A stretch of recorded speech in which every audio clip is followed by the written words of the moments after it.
Bapak Ibu, mungkin ada 3 hal yang diminta oleh Komisi 9, yang kedua mungkin khusus ke DJSN. Yang pertama, topik pertama mengenai penghapusan, sebenarnya inisiatifnya lebih banyak dipegang oleh Menteri Koordinator dan BPJS. Saya hanya menyampaikan sedikit saja perspektif dari kami lebih ke agenda ketiga. Tapi tadi Ibu Pimpinan memang menyampaikan isu yang paling hangat sebenarnya bukan yang 3 ini.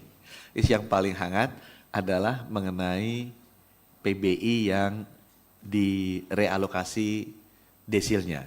Sehingga saya rasa atas izin Ibu Pimpinan kalau boleh saya menjelaskan dulu hasil meeting yang kemarin agar seluruh anggota Komisi 9 kan tidak hadir semua pada saat meeting yang kemarin dan juga publik di atas bisa memahami keputusan yang dibikin bersama antara DPR dan pemerintah. Yang pertama Bapak Ibu, keputusan bagusnya adalah pemerintah dan DPR ingin benar-benar melayani masyarakat agar layanan kesehatannya tidak berhenti, khususnya untuk penyakit katastropik. Walaupun yang ramai kemarin adalah cuci darah, sebenarnya banyak layanan-layanan lain yang sifatnya katastropik. Katastropik ini artinya kalau kita hentikan saja, bisa sehari, seminggu, atau sebulan, itu konsekuensinya nyawa. Nah, kita sudah mengidentifikasi Kementerian Kesehatan dan BPJS yang datanya mudah-mudahan direkonsiliasi cepat dengan Kemensos ya Pak Ali Gufron ya. Ada 120.000 hasil catatan saya dengan BPJS, orang-orang yang mengalami penyakit katastropik yang berubah desil PBI-nya sehingga keluar dari status PBI.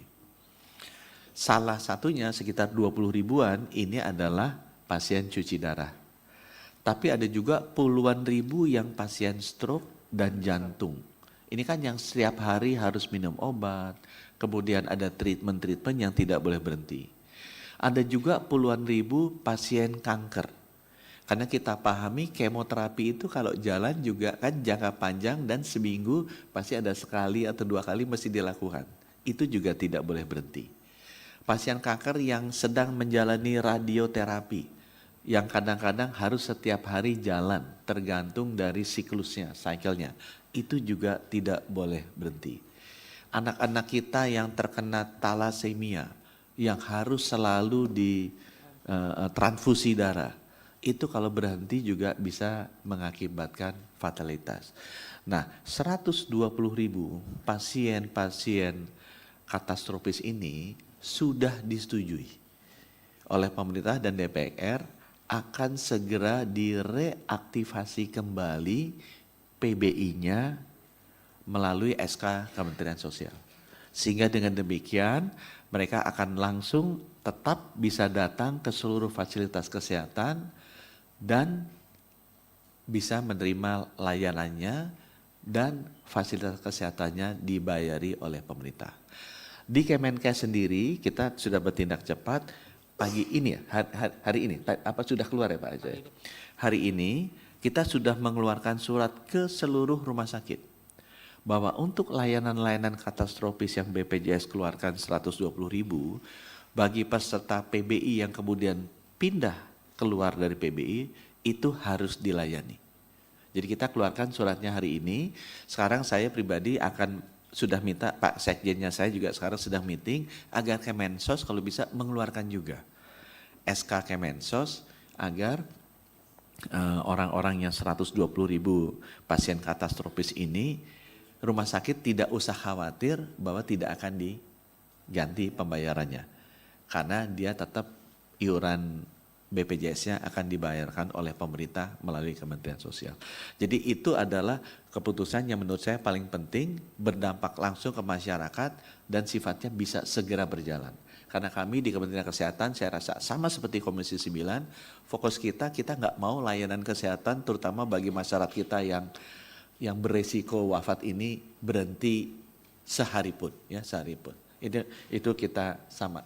Memang ada keputusan lain yang saya perlu jelaskan bahwa BPS dan Kementerian Sosial melihat bahwa ada data-data PBI yang masih kurang tepat. Yang sebenarnya masuk di desil 10, 9, dan itu saya bisa kalau boleh ditampilkan presentasi saya halaman 8 ya. Halaman 8 coba Bapak Ibu. Next slide aja. Halaman 8 coba. Nah, jadi memang dari data yang sudah di clean up kemarin Bapak Ibu lihat, ada juga orang kaya, paling kaya desil 10 yang masuk PBI. Nah, data ini masih ada. Nah, kalau orang kaya yang 10 itu masuk PBI, misalnya di situ ada datanya berapa? 1.824 orang desil terkaya mendapatkan PBI. Akibatnya ada orang yang harusnya masuk PBI tidak bisa masuk. Karena PBI itu kan ada kuotanya. Sekitar 96,8 juta. Itu sebabnya kenapa dalam 3 bulan ke depan, keputusan yang kedua adalah BPJS, BPS, Biro Pusat Statistik, Kementerian Sosial, dan pemerintah daerah harus melakukan rekonsiliasi data dari 11 juta data PBI yang berpindah. Karena total yang berpindah itu ada 11 juta. Ya, yang pindah dari PBI menjadi tidak PBI. Supaya desil-desil yang tinggi ini jangan masuk ke sana. Karena masih ada lagi desil 1 sampai 5 yang belum bisa masuk ke PBI. Nah itu kita akan rapikan. Tapi itu 3 bulan ke depan saja. Supaya tidak mengganggu khususnya pasien-pasien yang kritis tadi, yang katastrofik tadi. Jadi kalau toh pun ada pasien katastrofik, dia masih di desil 10, desil 9, 3 bulan ke depan dia tetap akan jalan. Tapi dalam 3 bulan ini akan direview dan disosialisasikan oleh BPJS dan Pemda bahwa hey, Anda kan sebenarnya desil 10 sangat mampu. Ayo bayarlah BPJS kan 42.000 ya Pak ini ya. Masih sebulan enggak 42.000 yang 7.000 negara. Enggak, itu kan yang PBU kelas 3. Tapi kalau dia mau bayar desil 10 kan harusnya dia juga tidak masuk yang PBU kelas 3 kan. Dia harus bayar full. Masa nggak bisa bayar 42.000 orang desil 10 supaya apa?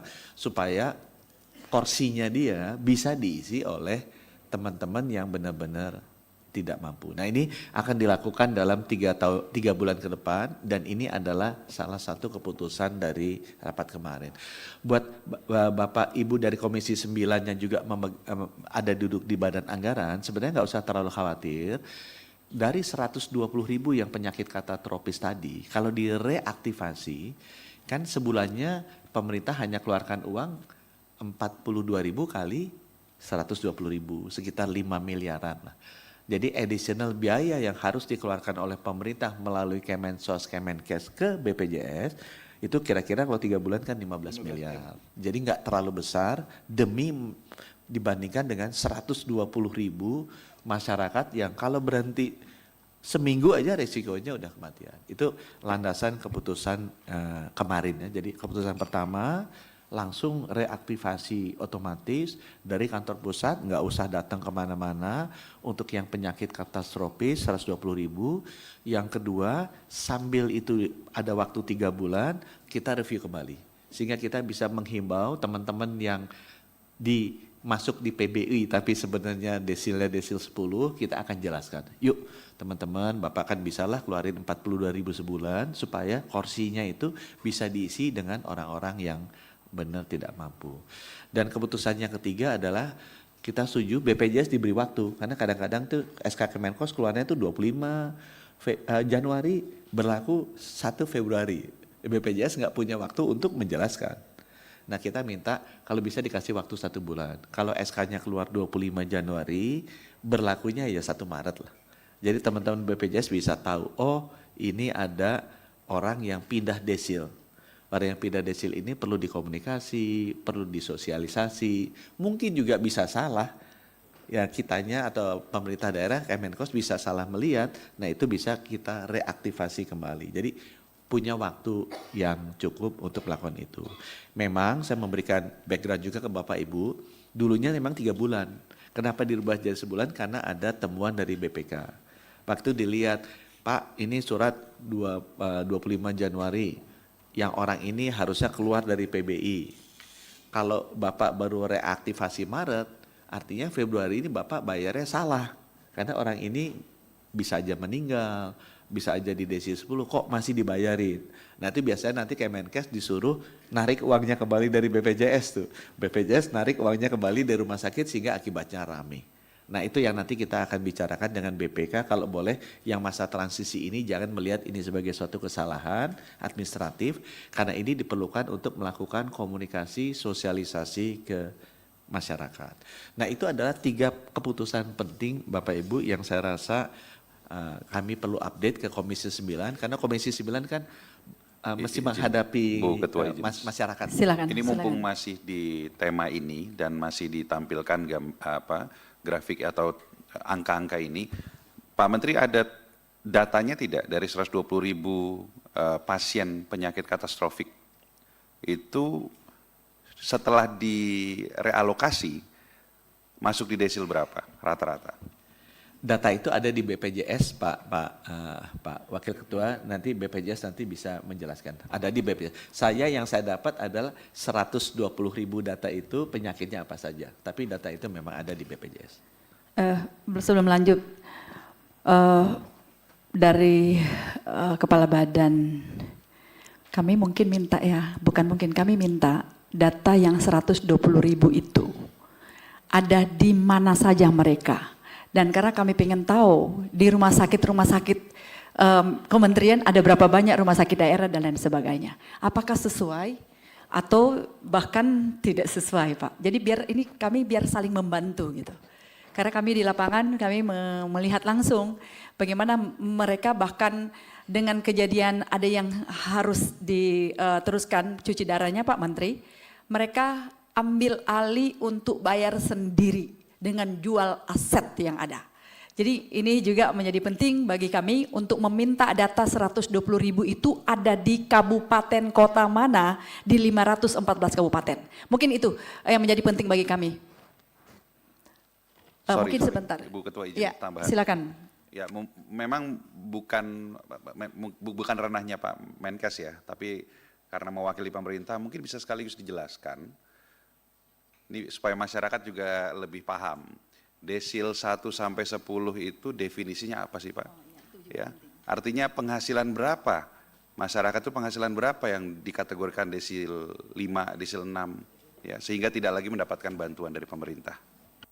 Ya Pak Menteri, ini perlu dijelaskan supaya juga masyarakat tahu. Karena ini live, jadi mereka tahu mereka ada di golongan yang mana. Kami persilakan Pak Menteri bisa menjelaskan desil 1 sampai 10 dengan apa yang disampaikan oleh Pak Wakil Ketua. Kami persilakan. Jadi memang saya mohon maaf, saya kasih kualifikasi dulu di depan ya Bapak Ibu ya. Ini pemahaman saya pribadi, karena saya kebetulan kerja di perbankan. Jadi pernah belajar sedikit mengenai Gini coefficient dan angka-angka. Otomatis apa informasi saya ini memang perlu direkonfirmasi kembali oleh teman-teman yang paling tepat Biro Pusat Statistik. Jadi Bapak Ibu kan bisa mengundang antar lembaga juga untuk dengar pendapat kan. Yang paling tahu tepat adalah Biro Pusat Statistik. Tapi kira-kira gini Bapak Ibu ya.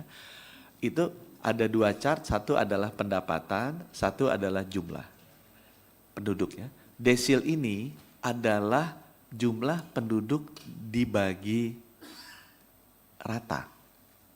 Jadi desil 1 ya harusnya 28 juta. Desil 2 28 juta, desil 3 28 juta, 28 juta sampai ke 280 juta. Nah kemudian itu income-nya dibagi. Ya. Jadi bisa jadi nih Bapak Ibu, sepemahaman saya, desil 1 misalnya, yang penting ditanya adalah, which is saya nggak tahu informasinya, rata-rata income desil 1 berapa? Bisa per tahun kan Pak? Per tahun, ya. Ini per kapita ya. Bisa jadi rata-rata income per kapita desil 1 misalnya ya 500.000. Desil 2 bisa jadi 750.000 Bu. Per bulan. Ini aku terusin dulu ya Pak. Ini pemahaman saya. Desil 3 bisa 900.000 terus naik even desil 10 Bu. Karena ini kalau memang ternyata Gini coefficient kita tinggi sekali, itu bisa jadi desil 10 itu yang 28 juta teratas, itu rata-rata income-nya bisa jadi 5 juta, bisa jadi 8 juta, belum tentu 100 juta.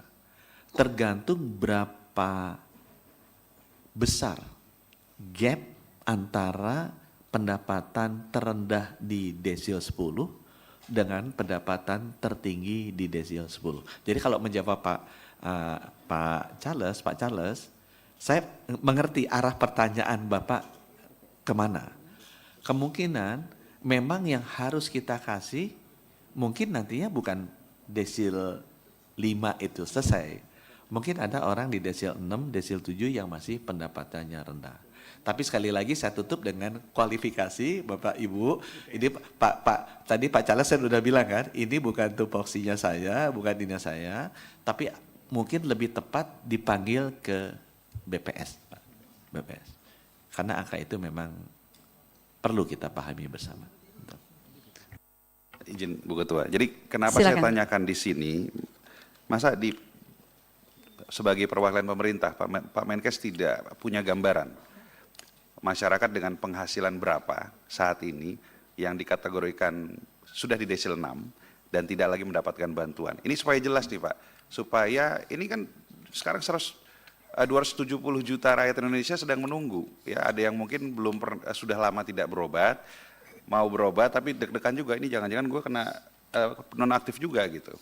Jadi supaya clear lah, masa nggak ada bayangan yang termasuk desil 6 itu kira-kira pendapatannya berapa. Saya mencoba mencari beberapa literatur, ya, tapi nggak ketemu. Ya mungkin ada yang mengatakan bahwa sekitar 2 jutaan sudah dianggap desil 6, gitu kan per bulan ya. Kalau 2 jutaan sudah dianggap desil 6, berarti itu jauh di bawah UMR di Jakarta misalnya gitu kan. Apakah dengan penghasilan 2 juta sampai 3 juta bisa dianggap bisa hidup layak di Indonesia dan tidak lagi bisa mendapatkan bantuan dari pemerintah gitu. Jadi kalau bisa ya mungkin tidak bisa spesifik, tapi gambarannya Pak Menteri, ini kan ditonton nih sama publik sama rakyat Indonesia, supaya masyarakat bisa jelas, ya tahu kalau misalnya saya kira-kira penghasilannya di atas 3 juta, berarti kemungkinan saya sudah dinonaktifkan, sehingga ya sudah kita harus memikirkan yang lain gitu kan. Terima kasih. Pak Menteri, sebelum jawab ya, ini banyak nih kaitannya Pak. Apa yang disampaikan tadi, itu dengan gaji misalkan, let's say 3 juta per bulan atau 4,5 juta deh. Ini kan bukan sendiri Pak, dia ada keluarga, ada istri, ada anak-anak. Nah anak-anak ini ada yang 2, ada yang 1, mungkin ada yang 5. Nah melihat dari mana atau ukurannya apa, kan jadi memang perlu digambarkan supaya masyarakat Indonesia sudah siap-siap Pak. Jadi perlu digambarkan seperti apa, karena kan selama ini kami menuntut ya, karena ada yang bilang tergantung rumahnya, lantainya dan lain sebagainya. Nggak bisa lihat juga begitu Pak, ada yang tinggal bukan rumah dia. Jadi ini kan perlu ya, jadi dasarnya apa, mau ambil dari sisi mana? Supaya mereka juga siap-siap. Karena sekarang 3 bulan ke depan yang ditanggung 120 sekian juta ya. Tapi setelah 3 bulan ini seperti apa? Tapi kan tidak menunggu setelah 3 bulan, tapi dari sekarang sudah harus siapkan. Jadi ini mungkin apa yang ditanyakan oleh Pak Wakil tadi, boleh Pak dikasih. Karena kalau kita sendiri masih ragu bagaimana masyarakat itu sendiri. Jadi mereka biar ada gambaran, mereka ada di mana. Dan mereka sudah bisa siap-siap. Silakan Pak Menteri. Jadi terima kasih Ibu, kami memahami sekali karena secara pribadi saya memiliki pertanyaan yang sama. Jadi itu yang pertanyaannya yang Pak Charles ini kan pertanyaan yang ada di kepala saya. Mohon maaf saya belum dapat juga jawabannya, saya belum dapat jawabannya.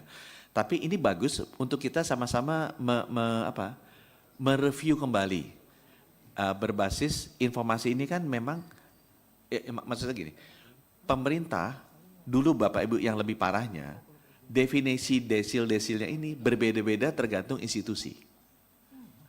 Dulu tuh begitu pemerintah, ada yang versi BPS, ada yang versi dinas sosial, ada yang lain. Yang bagus sekarang Bapak Ibu, pemerintah sudah menyatukan bahwa ini masuk ke DTZ. Jadi semuanya definisi untuk subsidi pupuk, subsidi energi, semuanya Izin, sudah Ketua, memakai. Kalau saya izin. boleh selesaikan dulu ya. Saya putus sebentar. Pak Menteri izin sebelum dilanjutkan. Ya, sebentar. Karena ini Lewat penting. sini ya, Pak, ya. Mohon penting. Ya. Apa yang dikatakan? Jadi nyun saya Pak Menteri, desil 1 sampai desil 10 itu harusnya dan BPS dan Kementerian Sosial. Jadi itu ada standarnya, termasuk Kementerian PUPR. Jadi Bapak tidak bisa menyampaikan ini dengan kira-kira.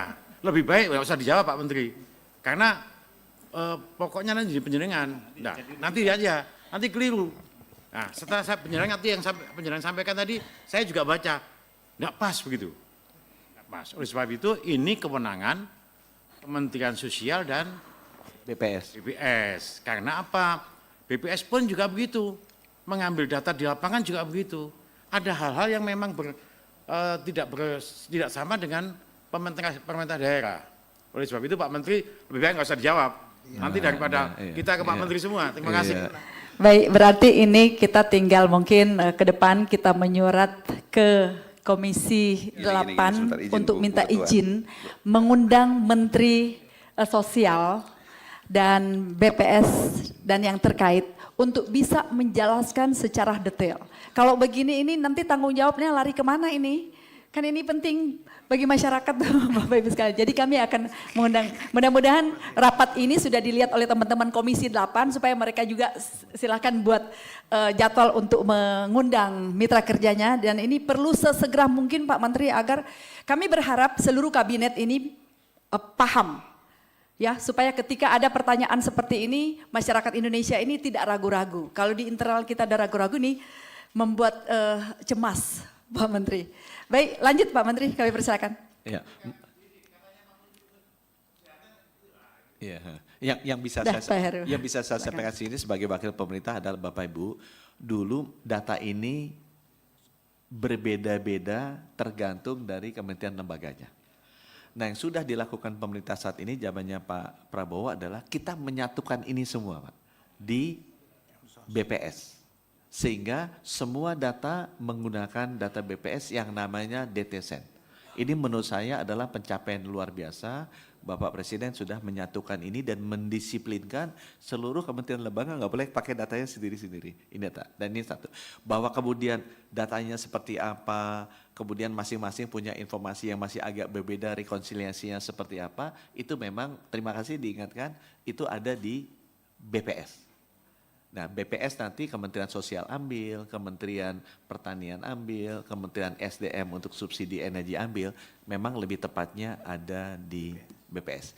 Jadi terima kasih sudah ingatkan, mohon maaf Pak Charles, Ibu Feli kalau ada yang kurang pendapatnya karena lebih benar begitu. Nanti saya takutnya juga salah saya jawab, lebih tepat diundang BPS seperti yang tadi Ibu Ketua sampaikan. Terima kasih. Ya. Jadi Baik, lanjut Pak. Kalau saya boleh kemudian ke halaman pertama, jadi ini yang tadi adalah agenda tambahan yang saya perlu jelaskan atas permintaan Ibu Ketua karena memang itu topik yang paling penting yang sedang hangat di masyarakat. Nah, selanjutnya kita akan bicarakan agenda pertama mengenai penghapusan tunggakan iuran. Bapak Ibu memang di sini Kemenkes partisipasi. Lead-nya ada di kantor Menko. Nanti kalau saya boleh BPJS bisa menjelaskan dengan lebih lengkap ya dibandingkan dengan Kemenkes. Tapi saya kasih gambaran sedikit halaman selanjutnya. Next slide. Nah, Bapak Ibu, ini adalah total peserta yang tidak aktif. Ya, ini adalah total peserta yang tidak aktif. Jumlahnya sekarang per 2026 hitung saya ada 63 jutaan. Ini mungkin masih yang tahun 2025 sekitar 49 jutaan. Nah, tidak aktif itu ada dibagi dua kategori. Dia tidak aktif karena menunggak iuran. Yang kedua adalah dia tidak aktif karena mutasi. Mutasinya itu mutasi keluar. Jadi misalnya yang PBI 16,9. Itu tidak aktif kenapa? Karena dia dimutasi keluar dari PBI bisa ke kategori-kategori PBPU. Mungkin yang dia pindahnya ke BPPU Mandiri atau yang lain sehingga dia tidak bayar iurannya. Itu perbedaannya antara yang tidak aktif menunggak. Kalau tidak aktif menunggak itu benar-benar misalnya PBPU Mandiri 13,8 juta. Itu memang statusnya dia dari dulu di situ, kemudian dia berhenti bayar aja. Ya. Tapi kalau PBPU Mandiri yang 1,7, nah artinya dia pindah keluar dari kategori itu sehingga dia berhenti membayar. Nah, total piutangnya kalau di perbankan kita ini bilangnya utang yang tidak tertagih itu ada 26,47 triliun. Nah, kalau kita lihat menarik, kalau PBI yang menunggak paling banyak kan di kategori PBI 16,9 juta. Itu dari sisi jumlah orang. Tapi dari sisi jumlah rupiah ternyata yang besar yang PBPU Mandiri sebesar 22,2 triliun. Jadi kalau yang sering melihat angka itu bisa melihat pasti yang nggak bayar itu banyak yang kelas-kelasnya tinggi, ya, yang kelas-kelasnya tinggi. Enggak, Bu Ketua, sorry. Ini Silakan. makanya ini kembali ke pertanyaan yang tadi, Pak. Kita lihat tunggakannya besar dari sisi jumlah maupun nilai. Makanya saya Interupsi kembali bertanya pimpinan. tadi. Interupsi pimpinan. Iya, sebentar Pak, selesai dulu. Saya usul berikan kesempatan dulu yang diundang presentasi, kan ada beberapa narasumber nih, baru kita ke pertanyaan. Kalau dipotong-potong begini nggak selesai-selesai. Jadi kembali saya usul berikan kesempatan pada yang diundang untuk menyampaikan, baru nanti ada forum diskusinya. Terima kasih. Baik. Udah mau pergi Pak Menterinya gimana? Ya, selesai. Pasti. Ya, kalau Pak Menterinya mau pergi, berarti sesi Pak Menteri selesai, baru kita dialog, begitu. Iya. Baik. Kami persilakan kembali ke Pak Menteri untuk di halaman menyelesaikan. selanjutnya. Jadi ini ada pengamatan. Nah, ini prosesnya, Pak. Ini prosesnya ada. Sekarang sudah ada di Seknek, sudah selesai harmonisasi, tinggal ditandatangan. Nah, mengenai detail isinya seperti apa, mungkin nanti lebih tepat teman-teman BPJS nanti yang akan bisa menceritakan. Nah, kemudian saya langsung loncat ke agenda ketiga. Ini adalah review mengenai JKN, ya Bapak Ibu. Nah, JKN ini dari perspektif Kemenkes kita ngelihat bagus dari sisi coverage-nya. Jadi udah 287 juta ya per Februari 2026. Tapi memang dari 280-an ini peserta non aktifnya naik tinggi sekali. Jadi ini juga berkaitan dengan wacana adanya penghapusan. Ini sama kalau di perbankan. Kalau kita begitu ada wacana penghapusan, orang yang tadi aktif malah jadi non aktif karena dia berharap itu nanti dihapus. Nah, ini juga moral hazard lah yang harus kita antisipasi karena saya melihat ada kenaikan signifikan dari 49 juta ke 63, juta peserta yang non aktif ya. Tapi dari sisi jumlah total bagus, cuma dari peserta aktifnya terjadi penurunan yang agak signifikan. Dalam 2 bulan saja sudah turun 12 juta dari 2025 Desember ke Februari 2026 ya. Di halaman selanjutnya ini juga disampaikan karena memberikan gambaran yang lengkap bahwa 55% lebih penduduk kita sebenarnya disubsidi oleh pemerintah. Jadi pemerintah mengeluarkan subsidi 96 juta itu melalui PBI yang disubsidi oleh APBN yang itu ada di Komisi 9. 47 juta masyarakat itu disubsidi oleh Pemda, oleh pemerintah daerah, bukan oleh pemerintah pusat. Ya. Dan ada sekitar 12,9 juta yang disubsidi sebagian. Jadi kalau yang 96,5 juta disubsidi penuh oleh pemerintah pusat, 42.000, yang 47,4 juta disubsidi penuh oleh pemerintah daerah, 42.000, yang 12,9 disubsidi sebagian, Rp7.000 oleh pemerintah pusatnya 4.000-an gitu, oleh pemerintah daerahnya 2.000-an. Jadi ini menggambarkan bahwa pertama kesimpulannya lebih dari 50% dari penduduk kita sebenarnya sudah menerima subsidi dari pemerintah, baik pemerintah pusat maupun pemerintah daerah dengan komposisi sumber yang berbeda, ada yang anggarannya masuk lewat pemerintah pusat, ada anggarannya masuk pemerintah daerah, dan juga ada yang penuh 100%, ada yang sebagian yang hanya 7.000, jadi 35.000 tetap dia bayar sendiri. Ya. Di halaman selanjutnya ini menjelaskan mengenai perbaikan DTSN itu memberikan gambaran yang lebih lengkap dan baik. Pertama, dia mengkonsolidasikan semua data di seluruh kementerian lembaga sehingga menjadi satu. Dari situ kita bisa lihat ternyata masih ada perbaikan yang harus dilakukan oleh pemerintah untuk benar-benar mengkonsentrasikan subsidi itu ke rakyat miskin. Karena dari catatan sesudah DTSN digabung, masih ada 46,8 juta Bapak Ibu yang harusnya masuk desil 1 sampai 5 yang belum bisa masuk. Karena ada keterbatasan kuota yang 96,8. Nah, ini masih terisi oleh masyarakat yang di desil 6 sampai desil 10. Nah, perbaikan ini bisa pemerintah lakukan setelah Bapak Presiden memaksa bahwa seluruhnya harus masuk ke single database DTSN tadi. Nah, ini untuk topik yang pertama ini perspektif kepesertaan, halaman selanjutnya. Jadi kesimpulannya kami, next slide, bahwa cakupannya bagus Pak, naik. Cuma kami memberikan catatan peserta non-aktifnya juga naik tinggi sekali. Ya, dari 284, 63 juta, dan itu terjadi kenaikan yang luar biasa dari Desember ke sekarang. Ini belum kita urus dengan baik ini, untuk kepesertaan yang non-aktif ini. Ya, kemudian juga kita melihat dengan adanya DTSN bagus implementasi tahun ini, kita bisa melihat bahwa perlu dilakukan review kembali dan realokasi agar pembelian subsidi ini lebih tepat sasaran untuk kepesertaan.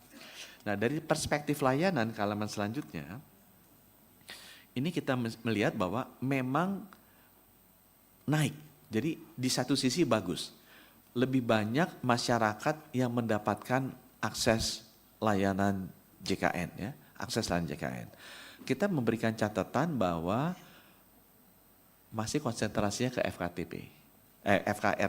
FKRTL, which is okay menurut saya. Cuma kita ingin ada peningkatan, terutama dengan cek kesehatan gratis, kalau bisa yang FKTP-nya peningkatannya tinggi. Sehingga fokusnya yang tadinya kuratif, kita geser ke promotif preventif. Itu yang poin yang paling penting di sini. Kita menginginkan sebagai pemerintah untuk mengurangi beban kesehatan ke depan, untuk memperbaiki kualitas hidup masyarakat, kami pemerintah dan BPJS harus lebih mendorong agar orang cek kesehatan gratis, kalau darah tinggi ya minum obat terkendali sehingga nggak usah masuk stroke atau serangan jantung di ujung. Nah, itu yang sekarang dengan cek kesehatan gratis tahun ini kita akan fokus ke tata laksana, bukan hanya ceknya saja. Tapi kita akan fokus ke tata laksana agar benar-benar masyarakatnya jadi sehat. Kita juga melihat beban penyakit kronisnya seperti apa. Ini sudah cocok dengan beban kematian, tinggal kita lihat kenapa stroke bebannya rendah, itu nanti akan kita lakukan analisa. Tapi kelihatan sekali bahwa tinggi gitu, grow-nya di sini ya. Dan ini kita akan jantung, ginjal, stroke itu adalah disebabkan oleh darah tinggi, gula darah, dan kolesterol yang tidak terkendali. Itu sebabnya kita pengen benar-benar fokus ke promotif preventif untuk ketiga hal tersebut, sehingga kenaikan jantung, ginjal, stroke itu tidak terus seperti ini ke depannya. Ya. Kemudian halaman selanjutnya, itu sebabnya Bapak Ibu untuk pelayanan di halaman selanjutnya, kita akan fokus besar-besaran ke promotif preventif. Tahun ini semua data CKG yang baru kita follow up karena tahun pertama jalan ini masih sekitar 8%-an. Kita akan paksa untuk semuanya bisa di follow up. Jadi orang darah tinggi akan kita kejar, kita paksa supaya minum obat amlodipin gitu tiap hari. Orang yang kena gula kita kejar untuk benar-benar minum obat metformin. Supaya apa? Supaya itu tadi kita melihat kenaikan biaya yang sangat tinggi yang jadi beban BPJS di jantung, stroke sama ginjal, itu kita bisa tekan. Dan juga itu sekaligus memperbaiki kualitas hidup masyarakat melalui program promotif preventif CKG ini. Di halaman selanjutnya dari sisi pelayanan, kami melihat juga bahwa tempatnya Pak Gufron itu sudah bagus dalam hal dari sisi demand side-nya.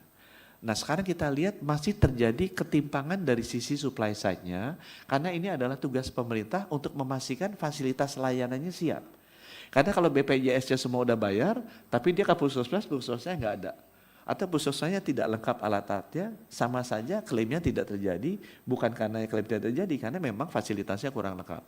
Itu sebabnya Kemenkes dalam 3 tahun ke depan akan sangat agresif untuk meningkatkan kualitas layanan ini. Kalau ada kenaikan bukan berarti banyak yang sakit. Orang yang tadinya sakit tidak terlayani, sekarang akan menjadi terlayani, dan kita harapkan coba halaman 12 tadi, halaman 12, ini akan lebih merata.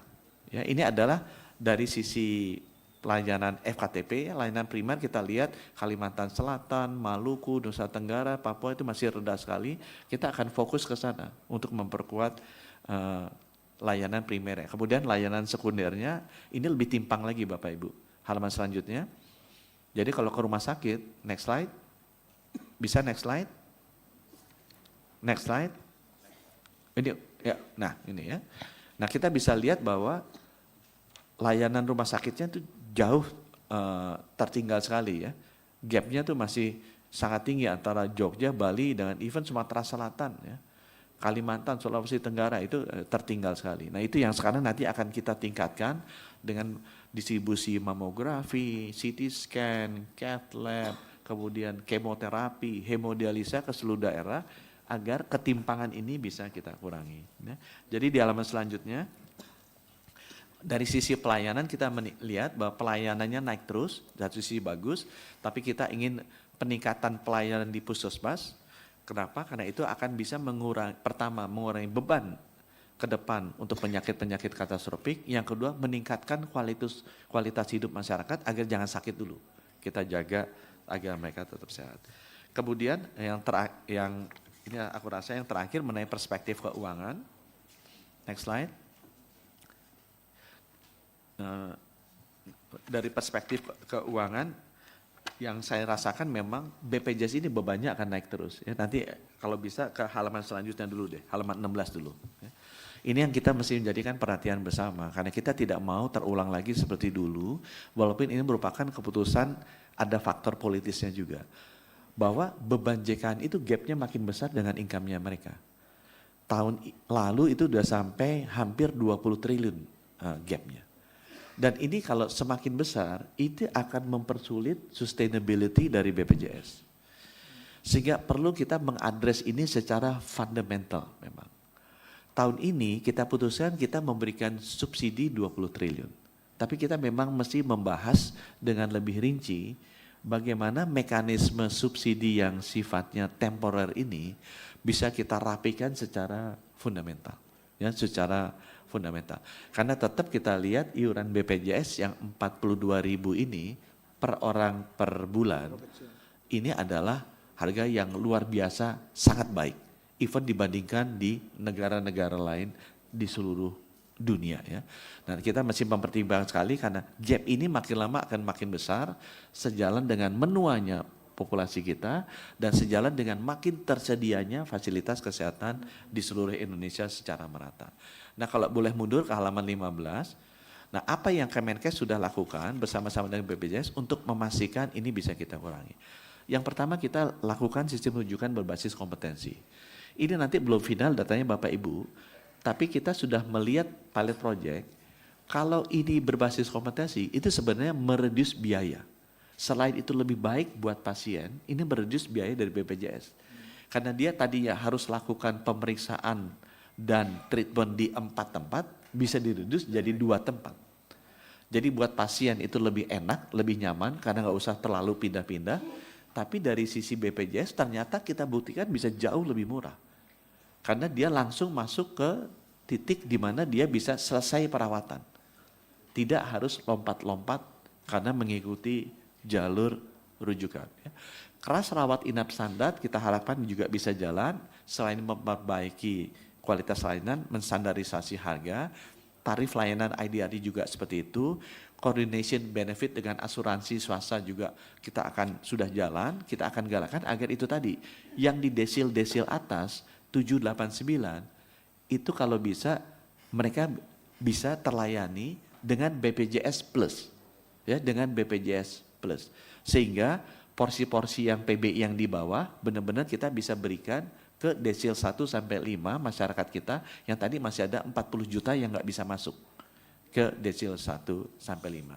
Dan kita akan terus melakukan nomor 5 dan 6 untuk memastikan review harga obat harga layanan, harga alat kesehatannya itu benar-benar bisa terkendali. Ya. Di halaman 17 kalau saya boleh, kesimpulannya, jadi ini yang terakhir Pak, dari sisi keuangan kita melihat bahwa begitu aksesnya dibuka, masyarakat bisa mengakses layanan, terutama yang daerah timur yang sebelumnya tidak ada, itu nanti pasti akan meningkatkan biaya. Nah biaya itu kita sudah lihat gapnya semakin besar. Nah itu yang harus segera kita address.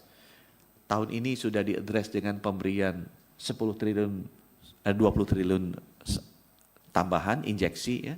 10 triliun lewat Kemenkes, 10 triliun langsung ke BPJS.